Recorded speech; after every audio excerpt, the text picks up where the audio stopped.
Hi guys, welcome in this channel. Let's say general reading for collective your energy at this time.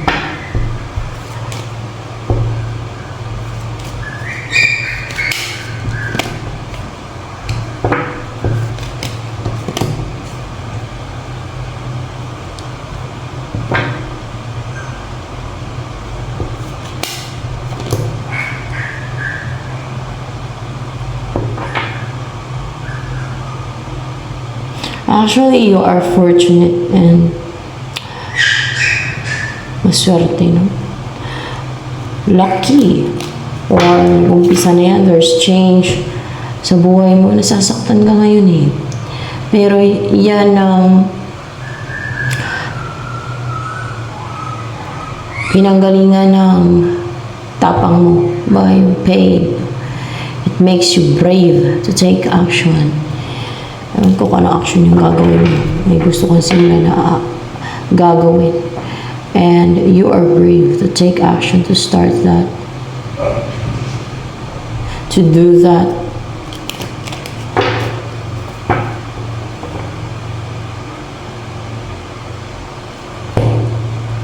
Pero yung pagpapahirap sa'yo, yung pain, yung nasasaktan ka, yung pamimisti o yung parang sinasaktan ka, nasasaktan ka, ay may katapusan yan. Oh.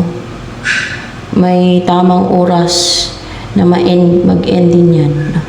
And swertihin ka na, makapag-take ka na ng action. And then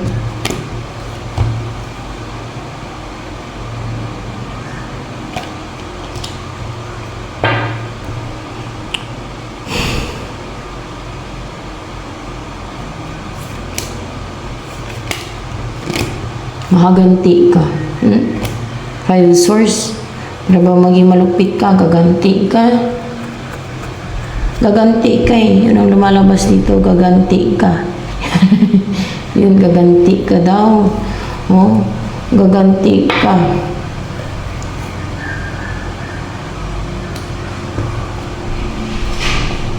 Siya nagpalungkot sa'yo. Sa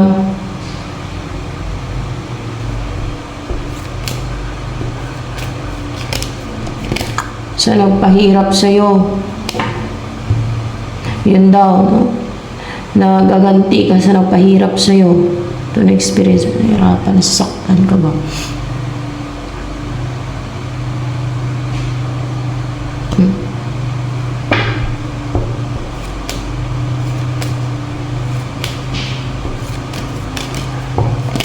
Ginawan ka daw ng witchcraft.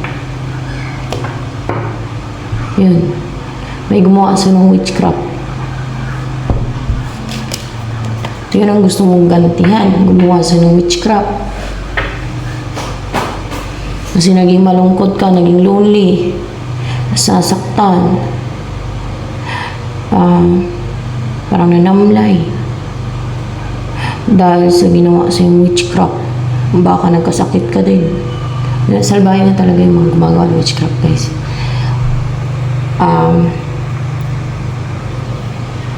Sa kadiliman pati yung gawain nila, pero gaganti ka daw eh. Basta gaganti ka daw dyan. Yung parang gagawin mong action, gaganti ka.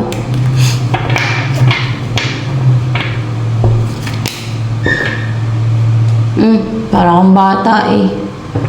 Parang kang bata na ako, the child. Masiyahin ka siguro. Hindi ka masiyahin. Malungkot ka nga eh. Kaya siguro naisip mong gumanti.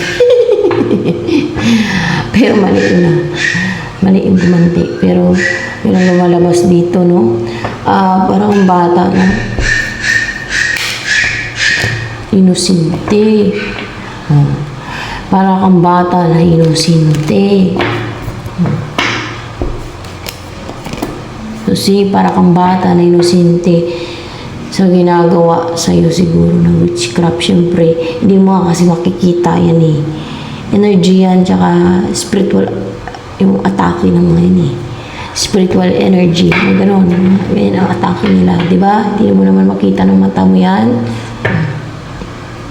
Kung may third eye ka, makita mo yung sinesend nilang spirit. Di ba? O kung may perception, kung maramdaman mo yung mga atake nila. Kung malakas yung perception mo, may perception ka, yun, maramdaman mo yung mga atake nila. Magagamit mo yun para ma-sense mo, maramdaman mo, makita mo, madinig mo yung mga spirits. Pag may clairaudience ka, marinig mo yan. Yung mga like spirits o yung mga hindi natin nakikita. Tapos yung kung bukas yung third eye mo, makikita mo yun sila. Hindi yung mata mong dalawa makikita, kundi yung third eye mo makikita dyan. Okay?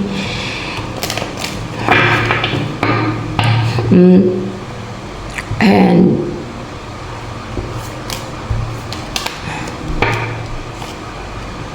hindi ka na magja-juggling.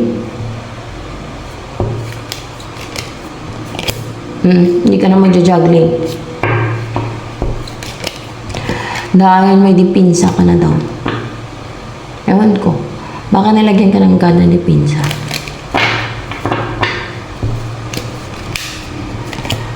Hindi ka nalagyan ng God ng dipinsa.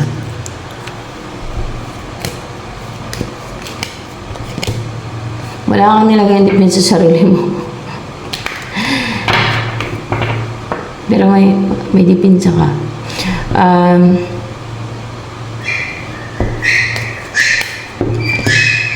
Manggagamot na naglagay siya ng dipinsa. Manggagamot. Baka nagpunta ka sa manggagamot. Ewan ko kung anong klase manggagamot yung pinuntahan mo. Yun na naglagay siya ng dipinsa. Hindi daw God. Kaya hindi ka na nila mapajuggling. Yung parang naging undecided ka. Nahirapan ka mag-desisyon, hindi ka maka-alis-alis, hindi ka makapag-decide, hindi ka maka-make ng decision, hindi ka makagawa ng decision, hindi mo nagagawa yung plano mong gawin, gusto mong gawin, hindi natutuloy, yung mga ganun ba? So, hindi ka na mag-juggling.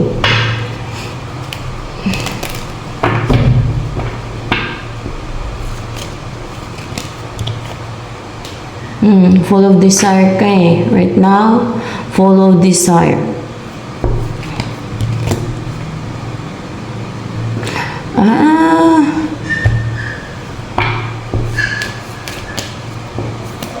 Full of desire ka na gawin ng mission mo. Ano ko? Ano yung mission mo? Ano yung isip mong mission? Ito. Four of Swords. Yung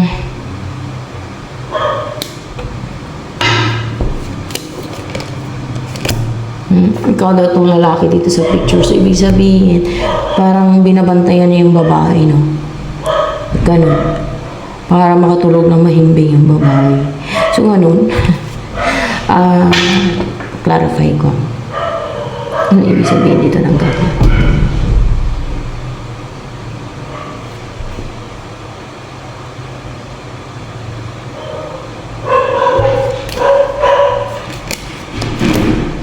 Hindi na protektahan mo yung babae, kundi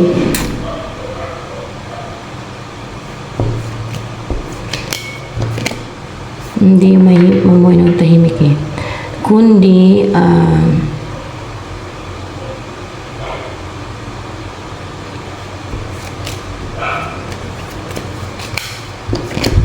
ang makasama mo na yun ang iniisip mo eh, yung destiny mo eh, makasama mo na ang taong nakadestin sa'yo na hindi ka na mapigilan no, ng mga evil forces o kung kita nyo itim na ibon. So this is evil, sign evil itim eh, na gustong i-restrict ka ba, pigilan ka to be with your destined person. So yun, tingin mo yun ang iniisip mo na mission mo na makasama na itong destined person mo at sa ganun ay para na kayong stable yung isipan, panatag yung isipan, hindi na nagwa-wonder, hindi na malungkot, hindi ka na malungkot. Yun.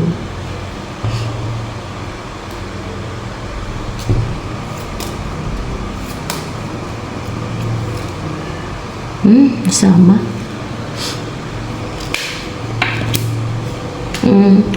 At ito, yung past na tatake nyo ay maliwanag.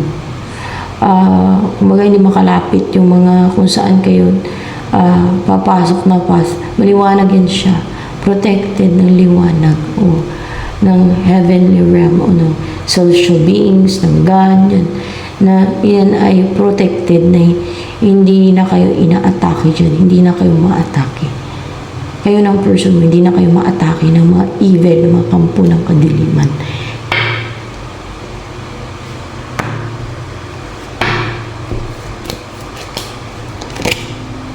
Hindi naman to third party yung gumawa sa ng witchcraft eh.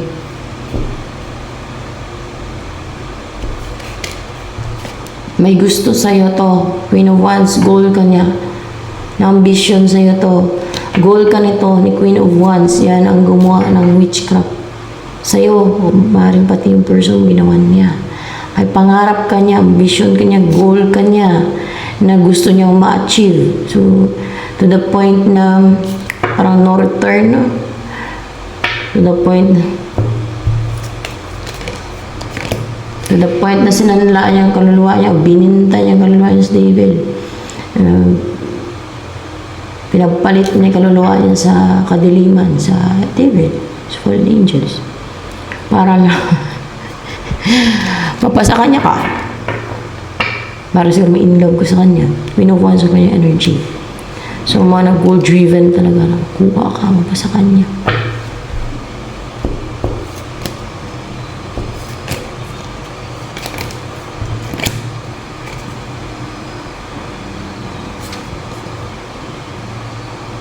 Mukhang hindi ka na nito malito. Nag-ano talaga to sa devil, mukhang hindi ka na malito ng devil, hindi ka na niya ma-distract. Hindi ka na niya makontrol, hindi ka na niya ma-manipulate for sure. Kasi introversion dito. Hindi ka na niya ma-manipulate ng devil. Di ba nagbenta siya ng kaluluwa is devil? Pinapalit yung kaluluwa niya para lang matupad yung kanyang mga kahilingan, bigay ng devil.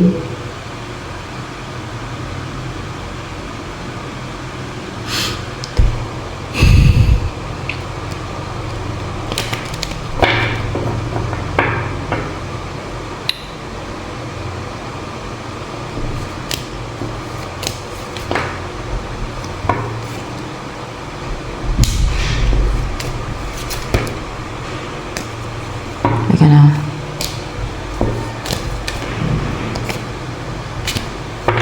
Mukhang hindi mo naman siya nakarelasyon. Yung Queen of Wands na yan.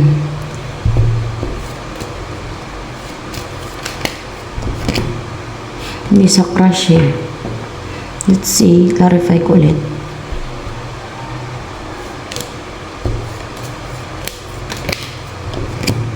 Hindi kayo naging magjowa niyan. Hindi mo siya nakarelasyon. Goal ka lang niya. Pangarap ka niya.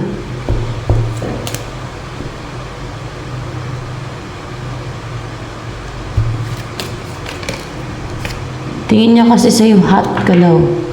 Huwag niya naiintindihin ko ano yung lumalabas dito, yes or no, yung kumaga, huwag na kayo mag-focus sa picture, basta ganun. Kami lang kaintindihan ng guide ko nito. Ng guide. Ano daw ito? Basta goal ka niya. No?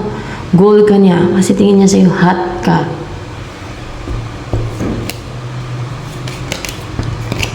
Tingin niya kasi masarap ka sa sex. Ganon. Ganon siya. Malantod. Ay, nako. Madami na daw kasi nakatalik yun. Naka may 6 maniac siya. May 6 maniac na daw yun. Yung Queen of Wands na yan. Para bang ang dami nang sumausaw. Dami na nakatalik yun. Gusto ka niya kasi tingin niya sa'yo, hot ka. Tingin niya masarap ka sa sex. Basta may sex maniac, gusto nila pa iba-iba ng partner. Pa iba-iba ng katalik. Yan ang sign ng may maniac. ng may 6 men niya. Paiba-iba. Hindi ibig sabihin na masarap siya sa 6. Basta paiba-iba. Gusto niya paiba-iba siya ng partner. Iba-iba yung ka-6 niya. Yun ang may 6 men niya. Ganon siya. So, hindi siya mag-best na maging partner. Tsaka isipin mo. Ang dami niyang, paiba-iba. Para bang liberated masyado, no? Hindi naman sa panira. Syempre, pag gano'n, kung gano'n ang maging partner, pagtalikod mo lang yan may katsok-tsakan siya. Hindi mo pagkatiwalaan yan. O yan ang matsambahan ng mga pangasawa.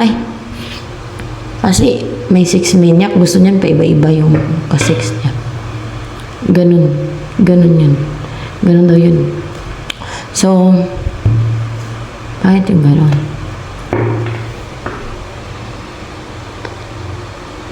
Kasi paiba-iba. Ano yun? Parang si Magdalena lang yun. Yun ang mga Magdalena Yung paiba-iba ba? Yung, madami kasing, kababayan natin na may ganyan ang kanilang trabaho. Pero mali yan. Kasalanan din yan yung parang, yung pukpok. Kasalanan yan. Kasalanan din yung ganyan. Pero, may iba na pilitan lang, no? Dahil sa hirap ng buhay. Pero, dapat magbago sila. Sa akin, kahit anong hirap ng buhay, and, mabuti na lang, hindi ako nauwi sa ganun ba? Hindi ako namukpok.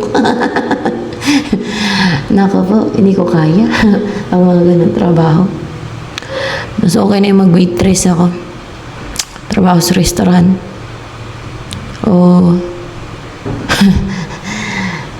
Mas may pang matay na lang ako sa ganun trabaho. Ako. So, ano pa? Para bang, ano to pinagpapantasyahan ka nito pinagpapantasyahan ka niya. Kasi may 6 million siya. Okay lang yan kung mahilig, kung sa partner niya lang. Pero pag ganun pa iba-iba, yun ang tinatawag ng manyak. Paiba-iba yung gusto niyang katalik. Okay lang yan kung palagi, kung sa isa lang naman na person. Kung baka sa partner mo, ganun, partner mo lang, hindi na paiba-iba. May sakit ka na rin, manyakis ka na rin. May sakit ka na nun. Diyan kadalasan nagkakaroon ng guys, yung hawa-hawa ba ng sakit ba? Yan pa iba-iba ng katalik. Diba? Ngayon, uso ko sa HIV, kaya mag-ingat talaga. Delikado talaga. Yung sa panahon ngayon. Delikado. Kawawa yung mga nabiktima So, yun, kung saan galing yan, sa Africa na yung galing. Dati pa yan ang balita, pero sa Facebook napanood ko, ang daming case. Yung ganyan. HIV. Nakakatakot yan. Mga ganyan na mga sakit kasi walang lunas ba? Walang lunas yan Pagka ganyan siya, paiba-iba yung katalik, madaling yan siya makapitan o mahawaan ng sakit na ganyan.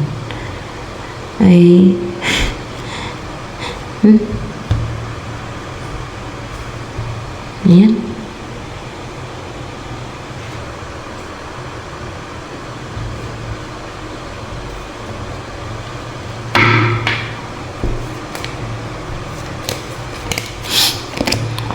Pati yung person mo, pinapaatake niyan sa devil. Itong nagbenta ng kaluluwa niya sa devil.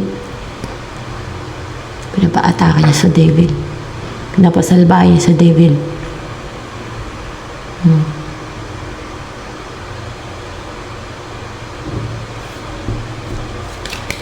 Sikat daw yan. Yun ang benta ng kaluluwa niya sa devil na pinapatake kayo. pinapatake ka, pati si person mo, sa devil.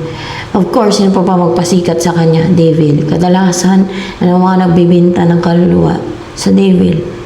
Kasi niling nila, sumikat sila, yumaman, sikat. Panoorin niyo sa YouTube.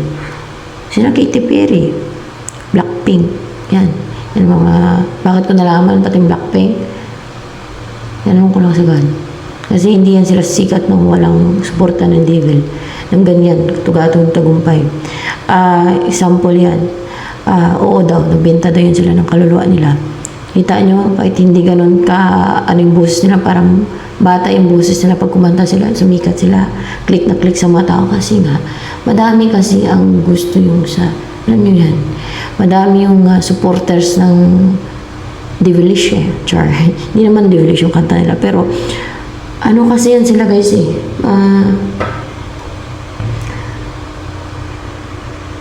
may talent sila. Yes, may talent sila. Pero, kung sa talent, kung sa galing sa kanta, ewan ko lang. Hindi naman sa parahi kaya.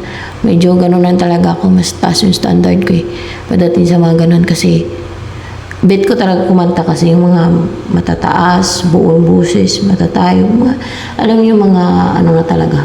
Magaling talaga kumanta yung vocal nila, kabilib talaga. Like Celine Dion, yan. Like, alam yung mga mapapawaw ka talaga pag kumanta sila. Sa vocal pa lang, grabe na. Yung ganun ba na, Pero pag mga ganyan, isipin yan, sinong pasikat sa kanila yan? Imagine.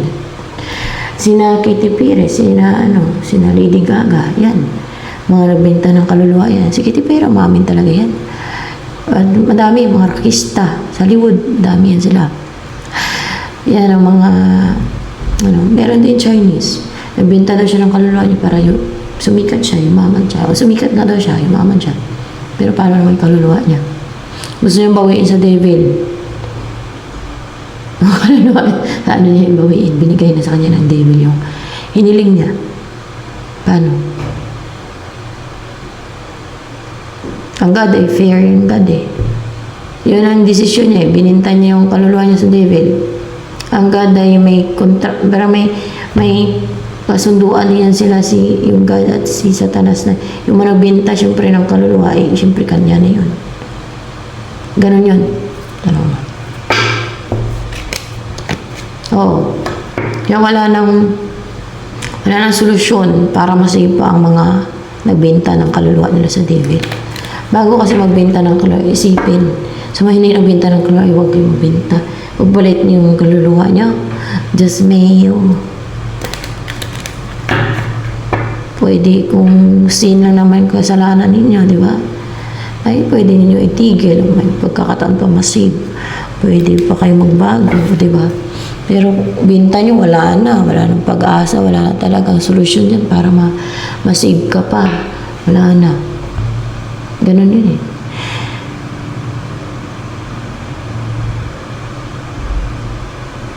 ano yun, magpadaya yung devil? Binigay niya na yung kahilingan nung nagbenta sa kanya ng kaluluwa. Isipin niyo yun. Hindi nila mautakan niya, nagbenta sila, binigay niya ng devil sa kanilang hiniling nila, makahilingan nila. Hindi na nila mabawi yun. Wala na ano solusyon yan, sabi ng God para masave yung mga nabenta ng kaluluwa nila sa devil. Yun yung kapalit. Imaman sila, sumikat sila.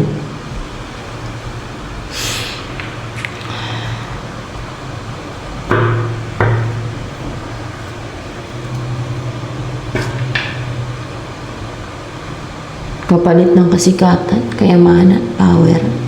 Ano pa? Oh. Ay, nako. Madami yan. Gumagawa ng ganyan. Hindi lang sila din naman ang magsasuffer dun sa kabilang buhay. Iba nandun na. Diba maraming sikat doon sa impyerno. May isang testimony, si Michael Jackson nga nandun din. Oh. Sino pa ba yun? Si John Lennon. Di ba matalino yun? May nakikita daw sa kanya doon sa impyerno.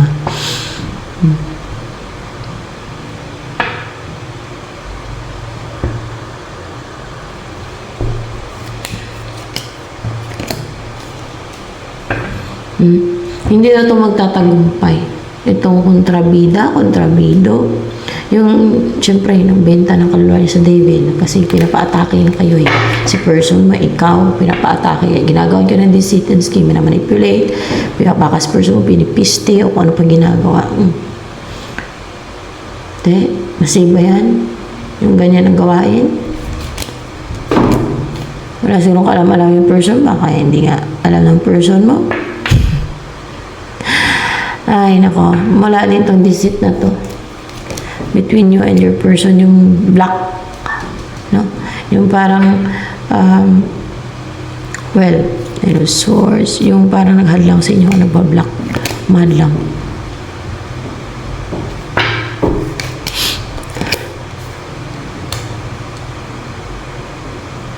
Wala na itong, yung nag-overthink kayo, pinapa-overthink kayo ba? Minamanipulate yung isipan nyo, natake. And, kakasama din kayo ng person. Gusto mo daw kasi talaga na makasama yung person mo na yan. So, you know kung sino yung person mo. Alam mo yan kung sino yung person mo na yan. Pinapatake yun siya sa devil. Nung pati ikaw, pinapatake ko sa devil. Nitong nagkakagusto sa'yo. Sikat to, may nagkakagusto sa'yo. May nagkakagusto sa'yo na sikat.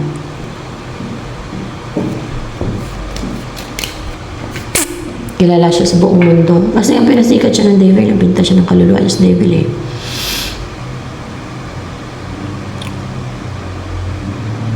Salbahe.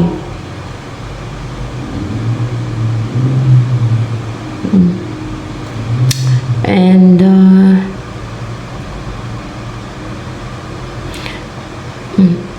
makapiling mo din yung person mo. Kabudin kayo ng pamilya.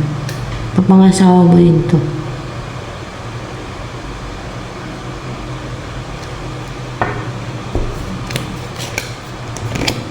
Ikaw tong malaking ibon. So, mukhang alagaan mo ng gusto itong person mo. Parang bibibibihin mo daw yung person mo na yun. Bibibibihin mo siya. Maging bunching yan.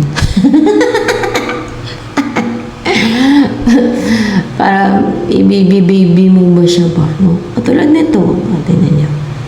Alagaan mo siya. Palagahan, ingatan.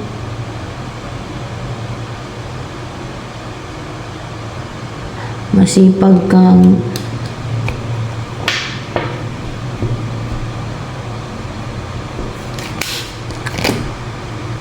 hindi siya masipag magtrabaho para pakain yung person eh. Kundi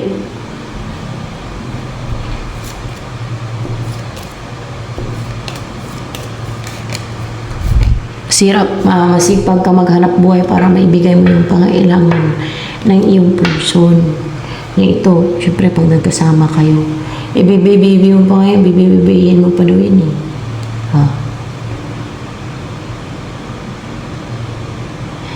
Ibibibibi mo daw yan siya eh.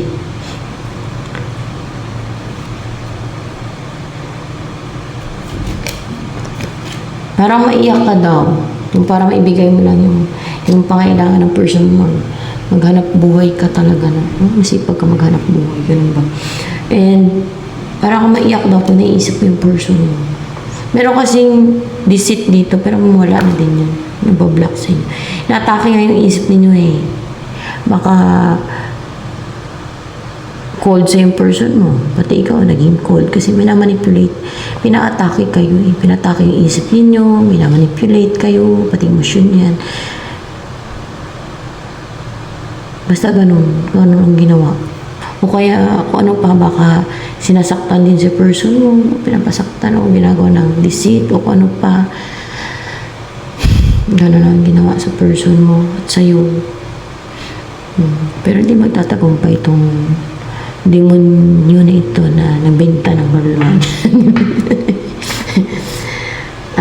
Madami tinatamaan dito kasi madami ang sa mga readings ko, hindi lang dito sa reading nito.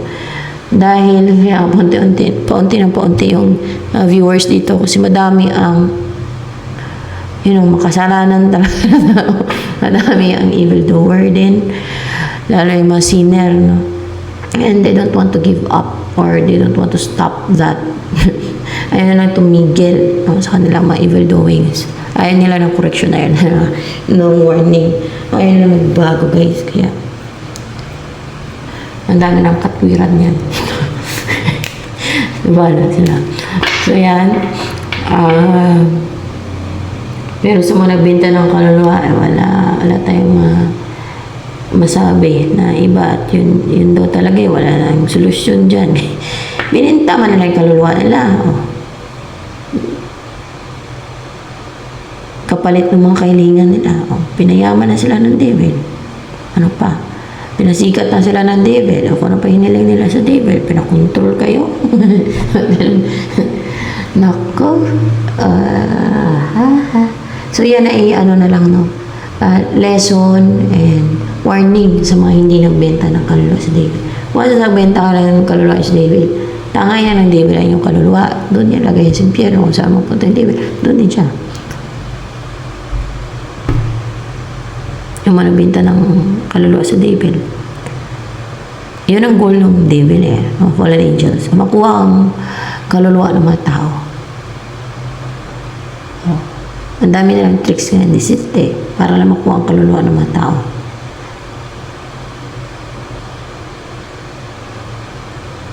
Wala na daw solusyon.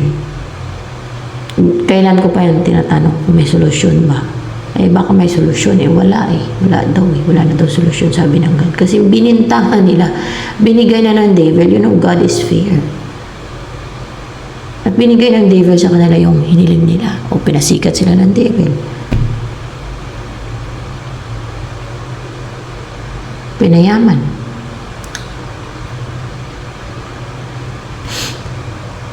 Kung ano pa hiniling nila o pinapisti pa kayo, pinatake sa devil. Ganang pinagawa.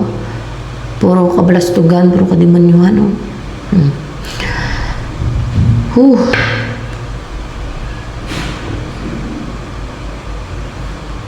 Hindi niya alam na puro pagdurusas kabilang buhay abutin. Dahil sa magbinta niya ng kaluluwa sa devil. Palit ng mga kailangan niya. Kala niya siguro powerful na siya.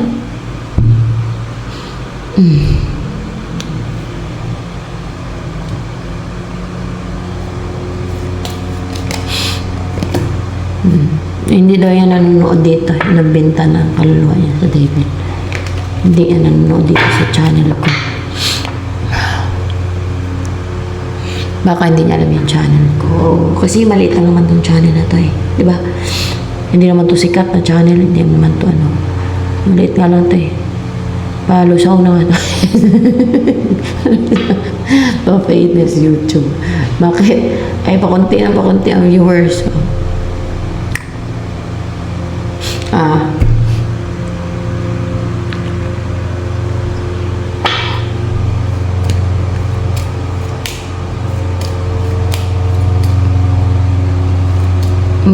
Mamuhay kayo nito ng prosperous.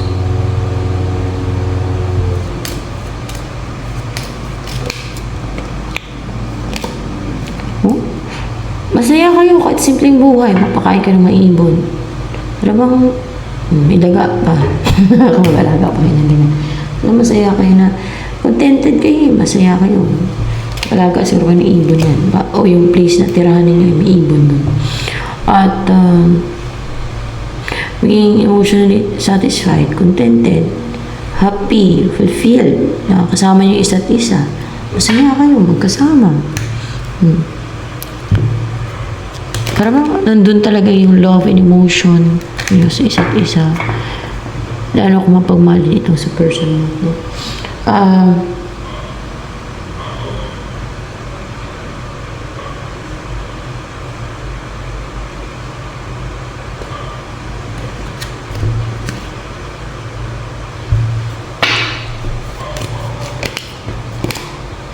Hindi naman sa mahal yung person mo. Kaya naiiyak ka naman. Sa part na naiiyak kapag naisip mo siya.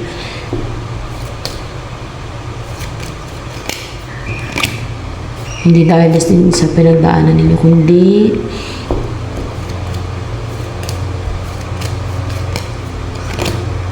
Hindi dahil sa mahal mo eh. Hindi dahil sa na-attach. Kundi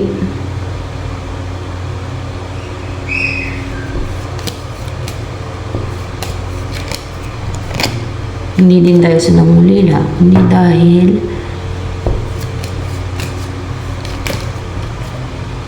dahil sa nasaktan. Ano ba? Dahil gustong-gusto mo makasama mo yung person.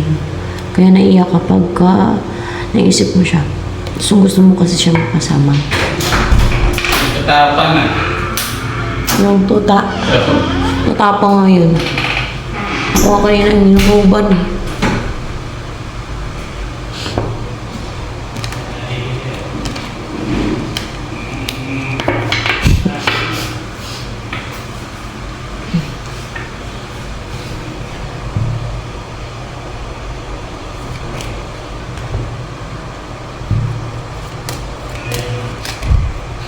Baka kung destiny mo tong person, baka mag-umpisa na kayo ng destiny ko.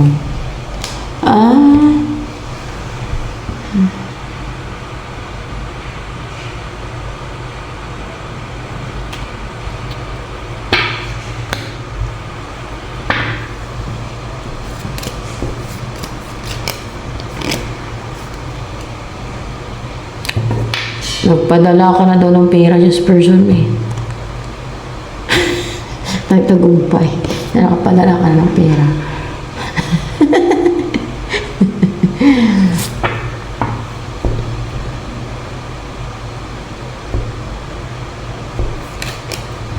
Ito pa ang gusto sabihin ng person ko sa'yo. Padala lang pa daw siya ng pera. Pasko. Well, garden. Pamasko niya daw. So, ano pa? Ito. Baka ikaw yung madaming pera eh, hindi ka mabigay. So,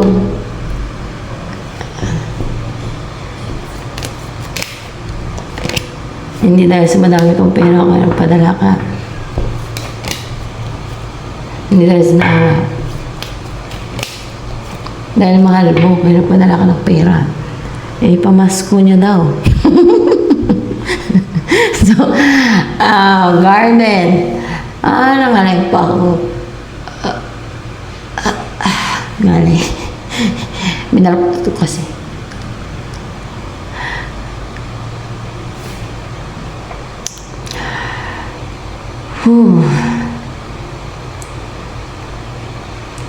Ito maging buhay ninyo pag nagkatuluyan kayo. Siyempre, magkatuluyan kayong dalawa. Pag nagkatuluyan kayo, ito mga possible lang mangyari. Maging masaya, fulfilled, contented. Pero kahit simpleng buhay, masaya kayo. Ganun. Yung masyal kayo sa ilalim ng puno. Ganun.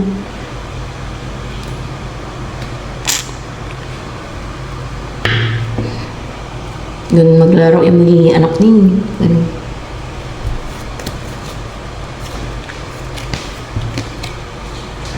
And may faith kayo sa God. So, yan. Ito na lamang po ulit sa reading, guys.